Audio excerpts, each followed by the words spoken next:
Responsibility for our product plans, about the commercialization of the products that we build, our dealer network and in that relationship, the selling of the machines that we manufacture, as well as their marketing and advertising. For generations, American farmers have relied on powerful machinery to cultivate the land. But in today's high-tech world, the battle for dominance in the agricultural industry is no longer just about horsepower, it's about control. Nowhere is this more evident than in the escalating controversy surrounding John Deere's restrictive repair policies, which have left many farmers frustrated and searching for alternatives. But this is about to change. Case IKE's CEO has dropped a bombshell after John Deere's shocking move. The agricultural machinery industry is evolving fast, and with it, the market dynamics too are about to change. So, will the future put consumers, or rather farmers, first? Let's find out. A legacy of innovation and control. John Deere's story is in many ways a mirror of America's agrarian transformation. Founded in 1837 by John Deere, a skilled blacksmith recently relocated from Vermont, the company's roots were planted in the fertile soils of Grand Detour, Illinois, a frontier settlement where the challenges of the land demanded ingenuity and resilience. The early 19th century marked a period of mass migration into the Midwest, and while the land promised opportunity, its tough prairie soil posed a unique problem. Traditional cast-iron plows, designed for the sandy loam of the East, would clog and become useless after just a few feet. Deere, recognizing this inefficiency, crafted a new type of plow from a broken sawmill blade, forging and polishing it to create a smooth steel surface that sliced cleanly through the sticky soil without the need for constant cleaning. The success of this polished steel plow was immediate and transformative. It not only addressed a critical technical need, but also accelerated the settlement and cultivation of America's heartland, feeding the nation's growth and establishing John Deere as a name intrinsically tied to American farming innovation. This was the beginning of a story of innovation and success, until it became about control. For now, let's carry on with the story. From the humble beginning of a single blacksmith shop, Deere & Company rapidly evolved. By 1841, John Deere was producing 75 plows a year. By 1848, after moving operations to Moline, Illinois, strategically located on the Mississippi River for better transportation, the company had become a serious industrial force. Over the following decades, Deere expanded into other agricultural implements, responding to the mechanization needs of a growing nation. The company's designs were functional, durable, and increasingly mass-producible, embodying the 19th century ideals of progress and efficiency. By the early 20th century, Deere & Company had fully transitioned into a manufacturing powerhouse, with its signature green paint and leaping deer logo becoming iconic symbols on the American landscape. The company's move into tractor manufacturing came relatively late compared to some competitors, such as International Harvester, but it did so with deliberate precision. After acquiring the Waterloo Gasoline Engine Company in 1918, John Deere introduced the Model D tractor, a machine that set the standard for the decades that followed. Through the Great Depression, Dust Bowl, and the Second World War, Deere's tractors and harvesters helped farmers increase productivity under adverse conditions. During this period, the company also emphasized service and training, developing dealer networks and repair programs that positioned it not merely as an equipment seller, but as a long-term agricultural partner. Its machines became central to American life on the farm. Not only tools, but symbols of perseverance, independence, and the mechanized march of progress. By the mid-20th century, Deere's growth mirrored broader shifts in agriculture. As farms became larger and more industrialized, the demand for high-capacity, technologically advanced equipment grew. Deere responded by innovating in multiple domains, such as hydraulic systems, diesel engines, enclosed cabs with air conditioning, and ergonomic controls. Each new advancement making life easier for farmers while boosting productivity. The post-war boom allowed Deere to expand internationally, and by the 1970s it was serving markets across Europe, Asia, and South America. However, it was in the late 20th and early 21st centuries that John Deere underwent a transformation that fundamentally redefined its relationship with agriculture, positioning itself as a technological vanguard. With the rise of digital technology, Deere became one of the earliest and most aggressive adopters of precision agriculture, a new farming paradigm that uses satellite-guided equipment, geospatial mapping, variable rate application systems, and integrated data analytics to maximize yields while minimizing resource inputs. The development of the Green Star system in the 1990s, and later the John Deere Operations Center platform, allowed farmers to not only monitor real-time performance, but also store and analyze years of historical data on soil health, crop patterns, water usage, and more. In recent years, Deere's push into artificial intelligence and autonomous machinery has only deepened this trend. It has introduced equipment capable of tilling fields, planting seeds, and applying fertilizer with centimeter-level accuracy using real-time kinematic or RTK GPS. Its see and spray technology employs computer vision to identify weeds and apply herbicide precisely, drastically reducing chemical usage. The company is now rolling out fully autonomous tractors that can operate without a driver, monitored via mobile app from miles away. These machines collect data, analyze performance, and self-correct in real time, offering a glimpse into a future where the farmer may no longer need to sit in the cab or even be on the farm. Deere has also begun integrating AI with drone imaging and weather forecasting, allowing its machinery to respond to field conditions faster than a human operator ever could. These breakthroughs not only represent the next frontier of agricultural productivity, but also signal a radical shift in how farming is conceptualized. But with this digital revolution has come growing discontent. While John Deere markets its equipment as tools of empowerment, many farmers have begun to feel that these machines are increasingly designed to restrict rather than enable. At the heart of the controversy lies Deere's proprietary software and its strict licensing agreements, which prevent farmers and independent mechanics from accessing diagnostic tools or performing certain repairs. Modern tractors and combines are no longer solely mechanical. They are complex software-driven platforms, and tampering with the code can void warranties or even disable the machine. Critics argue that this amounts to a monopolization of the repair ecosystem, forcing farmers to rely on Deere's authorized dealers. This repair-locking strategy has sparked a nationwide right-to-repair movement, with farmers testifying before Congress and filing lawsuits to demand greater autonomy over the tools they own. In an industry where margins are thin, seasons are short, and independence is a cherished virtue, being unable to fix one's own equipment feels like a betrayal of the very values Deere once championed. Despite this growing controversy, Deere's influence remains immense. It holds over 50% of the US market share in tractors and combines, and its international presence is equally formidable. The company's strategic acquisitions, such as the purchase of Blue River Technology and Bear Flag Robotics, signal its commitment to staying ahead in the race for AI-driven agriculture.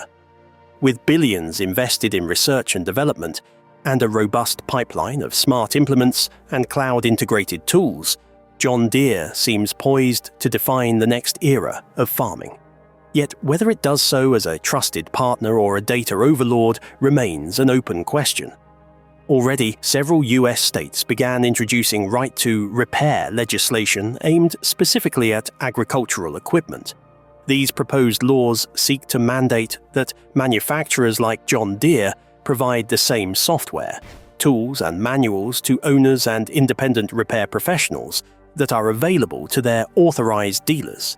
The movement also attracted the attention of national regulatory bodies. In 2021, the Federal Trade Commission issued a report criticizing anti-repair practices across multiple industries. And shortly afterward, the then president, Joseph Biden, signed an executive order directing the FTC to crack down on such restrictions. Although the order was broad, farmers saw it as a validation of their grievances and a potential turning point in their battle against corporate gatekeeping. Facing mounting pressure, John Deere made public promises to improve access to repair tools.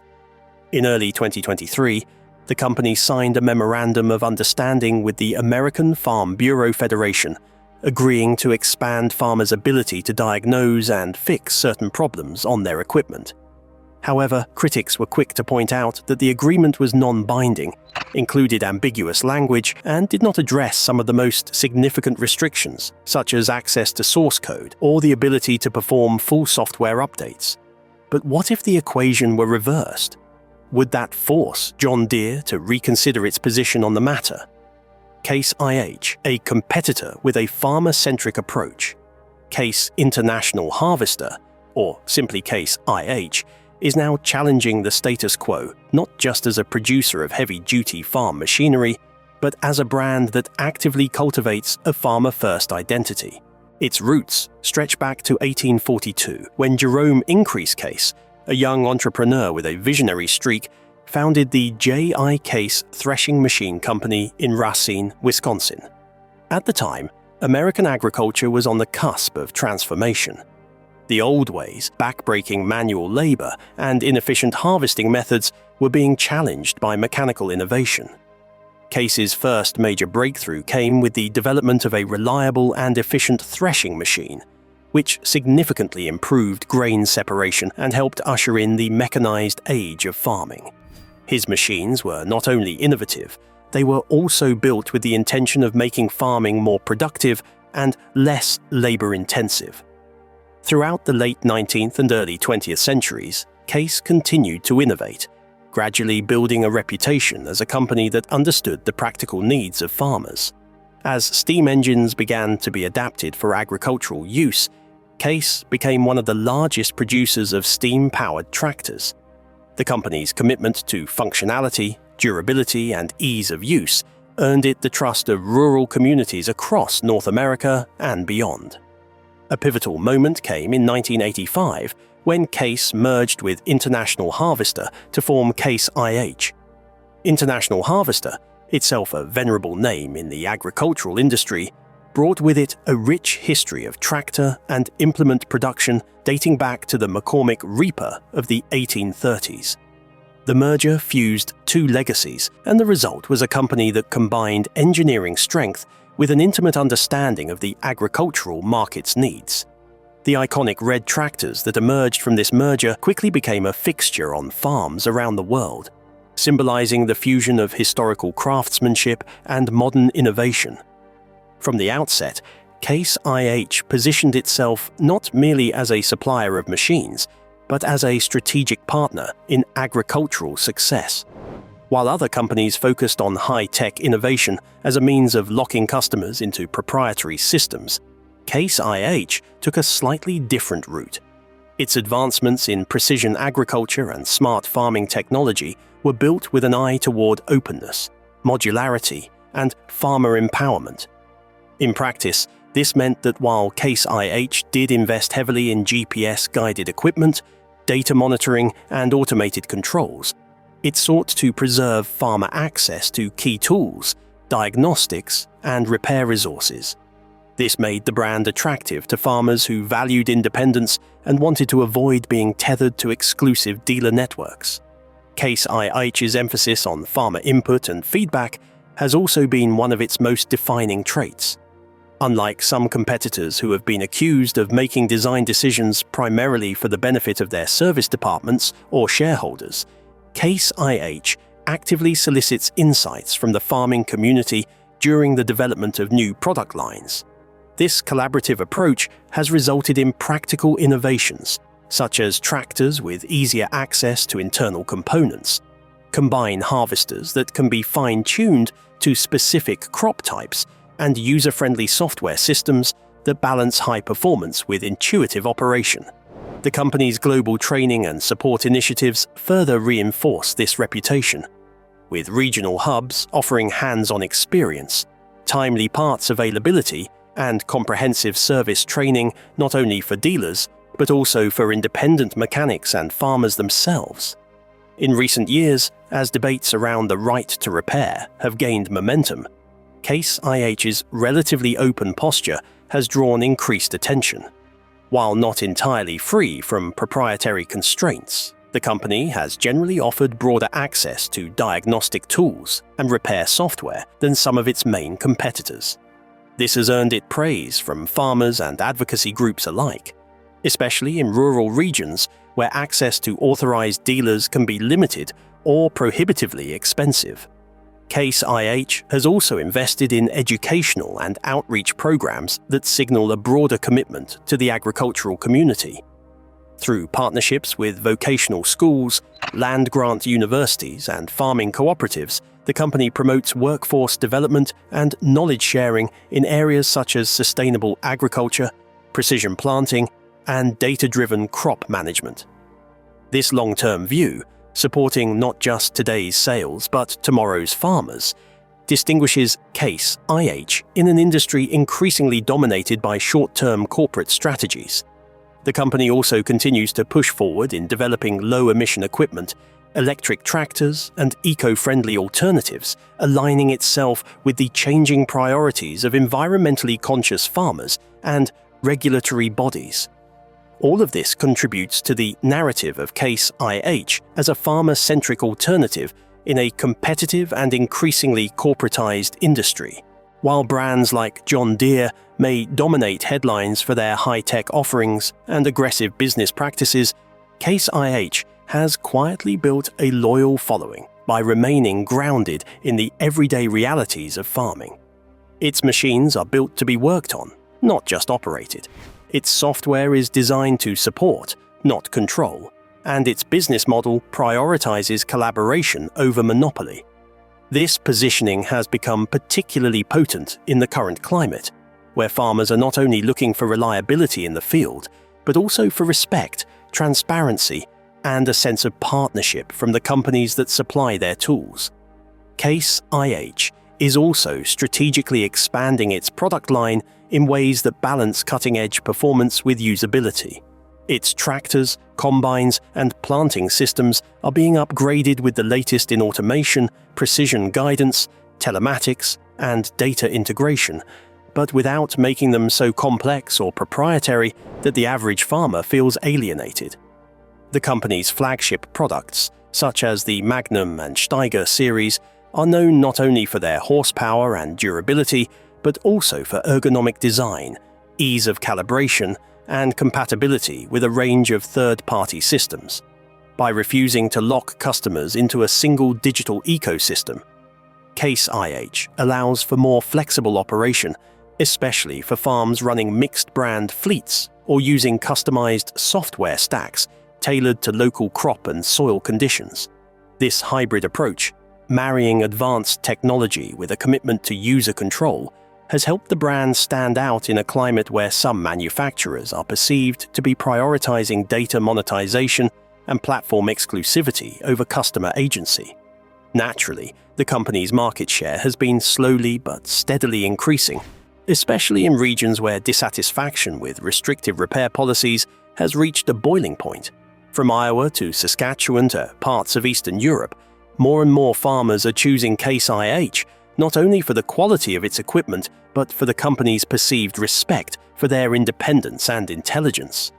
The brand has leaned into its red color scheme as a visual contrast to the green monopoly many associate with limited repair options and closed ecosystems. It's a branding move that resonates not just on a symbolic level, but as a coded message. Case IH represents a different kind of agricultural future, one where technology serves the farmer rather than the other way around. So why take such a different approach? Well, it boils down to the vision of the men in charge. Leadership and vision. John May versus Scott W. Wine. In the evolving contest between John Deere and Case IH, the contrast between their respective leaders, John May and Scott W. Wine, offers a compelling lens through which to understand each company's trajectory, priorities, and vision for the future of farming. The divergence in the approaches of these two men is not just managerial, it is philosophical. reflecting two different answers to the same question. Who should ultimately hold the reins in modern farming, the corporation or the farmer? John May, who assumed the role of CEO at Deere and Company in November 2019, is a veteran insider with deep roots in the company's agricultural and turf divisions. His rise through the ranks reflects not only his technical expertise, but also his firm alignment with the company's long-standing vision of innovation-driven growth. May has been at the forefront of pushing John Deere into the digital age, championing its transformation from a machinery manufacturer into what many now describe as a data-centric, technology-first agricultural platform. Under his leadership, Deere has made bold investments in automation, AI, and precision agriculture, technologies that promise to make farming more efficient, predictable, and scalable. Yet, this vision comes with strings attached: a growing reliance on proprietary software, closed systems, and tightly controlled repair networks. May's philosophy hinges on the belief that the future farmer will thrive best within an integrated ecosystem where every component, from seeding to harvest, is optimized by Deere's technological infrastructure. Autonomous tractors, real-time soil analytics, and satellite-guided sprayers are not just innovations, but instruments of a future where the human role in farming becomes increasingly supervisory. The efficiency gains are undeniable, and May has made it clear that Deere intends to lead this charge, regardless of the pushback from those who feel alienated by the rapid march of proprietary control. His tenure has seen the acquisition of several tech startups, the expansion of the John Deere Operations Center, and the continued development of smart industrial strategies. From his perspective, the future is one where farming is not merely mechanized, but fully digitized, a high-tech, high-yield enterprise where the farmer partners with the machine in an intricately optimized dance of inputs and outputs. In stark contrast stands Scott W. Wine, who took over as CEO of CNH Industrial, the parent company of Case IH, in January 2021. Wine's background is notably different. Before joining CNH, he served as the CEO of Polaris Incorporated, a manufacturer of off-road vehicles and snowmobiles, and his leadership experience spans defense, automotive, and recreational industries. This broader industrial exposure has profoundly influenced his approach to leading Case IH. Where May sees the future in closed-loop ecosystems, Wine envisions an agricultural world where accessibility, flexibility, and farmer empowerment form the cornerstone of sustainable growth. His philosophy is less about controlling every node in the farming process and more about enabling farmers to make informed, independent choices using technology as a tool, not a tether. Wine's leadership has been marked by a deliberate departure from the kind of centralized control that typifies Deere's model. Instead of restricting access to diagnostics and repairs, CNH under Wine has moved toward policies that grant farmers more freedom to maintain, modify, and even retrofit their equipment. This vision aligns with growing grassroots calls for right to repair and reflects a strategic understanding that long-term loyalty is earned not just through product performance, but through trust and respect. Wine's approach embraces the idea that innovation should be practical and transparent, not mystified behind code locks and proprietary firmware. As such, Case IH under his watch is doubling down on user experience, building equipment that is both cutting-edge and user-serviceable, ensuring that progress in farming doesn't come at the cost of farmer independence. Wine's influence is also evident in how Case IH presents itself to the world. There's a shift in tone, less about domination through technology, and more about collaboration through functionality. Marketing language focuses on partnership, problem-solving, and farmer-centric design. The emphasis is not just on what the equipment can do, but on what the farmer can do with it.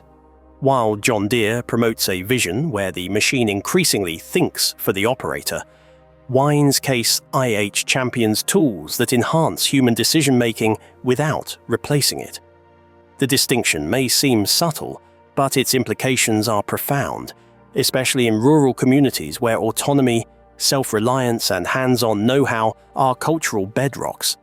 The differences may not seem like much, but the implications are already huge. So where will they go from here? John May's John Deere is building a vertically integrated future where the company becomes the indispensable nerve center of modern agriculture, providing not just machines, but the entire digital architecture of farming life. Scott Wine's Case IH, on the other hand, is advocating for a more open-source vision, one where technology serves the farmer rather than enclosing them. Neither vision is inherently right or wrong. Each comes with trade-offs. May's approach may yield unprecedented precision and productivity, especially on large-scale industrial farms that can fully leverage data-driven systems. But it risks creating dependence and eroding the farmer's ability to self-manage. Wine's model may not be as sleek or hyper-optimized, but it prioritizes long-term sustainability through autonomy and choice, values that resonate deeply with a generation of farmers increasingly wary of corporate overreach. In any case, the future of the agriculture industry will be shaped by climate uncertainty, population growth, and geopolitical pressures. Amid these pressures, the leadership of these two men will play a defining role in how farmers navigate the future. But the impact can be felt even today. The impact of diverging business philosophies. In the last decade alone, Deere has poured billions into developing high-tech systems that combine GPS guidance, autonomous driving, real-time sensor data, and AI-driven precision agriculture tools.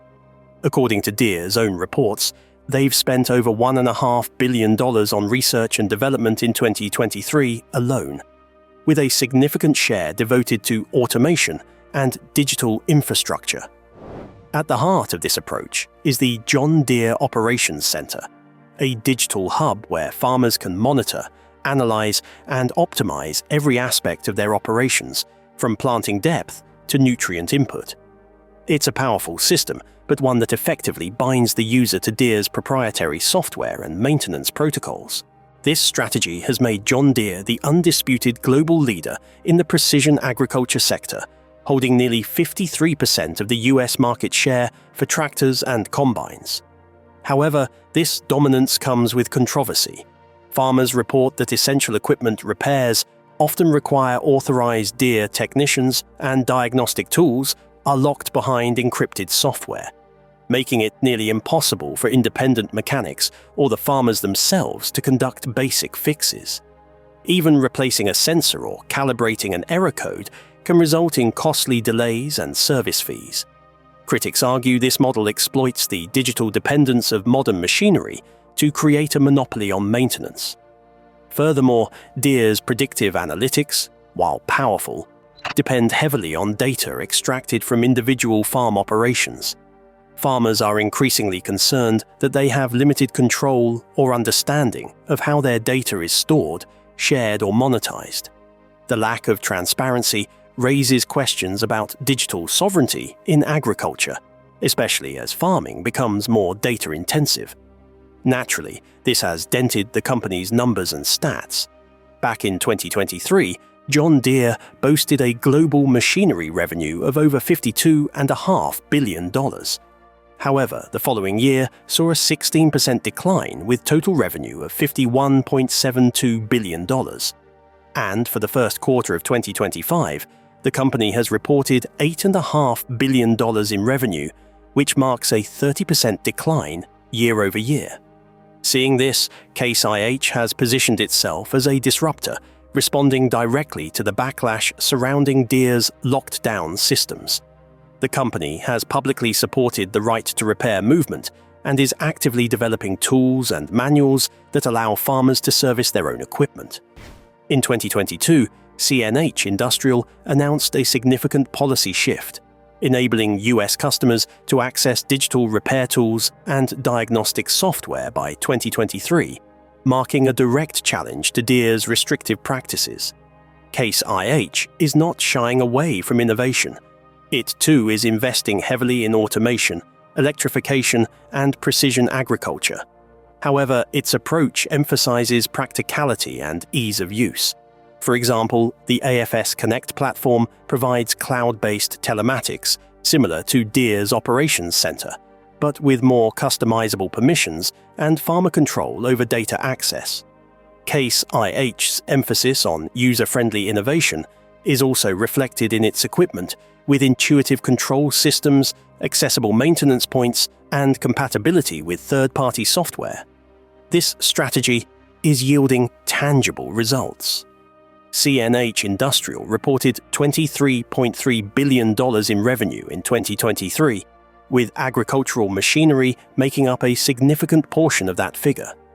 More importantly, Case IH is gaining ground in customer sentiment and market traction, particularly in rural areas where distrust of corporate overreach is fueling shifts in purchasing behavior. A survey conducted by Farm Equipment magazine found that 62% of farmers under the age of 45 were more likely to consider Case IH or other Deere competitors due to concerns over repair restrictions and data ownership. So, is this the end of repair restrictions? The right to repair movement, a catalyst for change. The right to repair movement has emerged as one of the most significant flashpoints in the ongoing transformation of the agricultural machinery industry, catalyzing a profound debate over ownership, autonomy, and the direction of innovation in farming. Farmers' resistance to John Deere's restrictive repair practices did not materialize overnight. It's been building quietly for years. As the company transitioned from mechanical tools to complex, software-dependent machinery, users began to notice they could no longer make even the simplest fixes without triggering system errors or voiding warranties. With the advent of encrypted diagnostics and locked ECUs or electronic control units, repairs that once involved a wrench and some know-how suddenly required authorized technicians with exclusive access to Deere's proprietary software. The implications were both practical and philosophical. On the one hand, farmers were facing steep repair bills, long downtimes, and logistical headaches. On the other, they began to question what it meant to own a piece of equipment that they couldn't fully control. The breaking point came when groups of farmers began organizing, demanding legal reforms that would compel manufacturers like John Deere to provide the same access to tools, diagnostics, and firmware updates that their in-house technicians enjoyed. What followed was a national surge in legislative proposals. By 2023, more than 24 US states had introduced right-to-repair bills focused specifically on agricultural equipment. The debate spilled into Congress and drew the attention of federal regulators, culminating in a July 2021 executive order from President Joe Biden urging the Federal Trade Commission to address anti-competitive repair restrictions. Although Deere responded with a promise in early 2023 to make some tools and documentation available to farmers and independent repair shops, many saw the move as a preemptive measure meant to blunt legislation rather than a meaningful shift in philosophy. Amid this growing unrest, Case IH recognized an opportunity to distinguish itself and began rolling out a proactive strategy that emphasized accessibility and openness. In 2022, CNH announced it would grant US farmers full access to software and diagnostic tools starting in 2023, positioning the brand as an ally rather than an adversary. This announcement was not only timely, it was strategic, playing directly into the frustrations of a customer base weary of feeling powerless. Case IH also took the extra step of collaborating with industry groups and repair advocacy organizations, further reinforcing its credibility. This positioning is paying off. Case IH's reputation among younger, tech-savvy farmers has begun to grow. Moreover, as John Deere's market share is tested and as legal pressure mounts, other manufacturers are beginning to reevaluate their own repair ecosystems. The push for legislative change is also gaining momentum internationally, with similar debates taking place in Canada, Australia, and parts of Europe. In the US, right-to-repair laws for agricultural equipment have already passed in a few states. setting a precedent that could force even industry giants like Deere to adopt more open practices if they wish to remain legally compliant and commercially viable. So, will John Deere's technological dominance be enough to secure its position at the top, even as it clashes with the spirit of repair reform?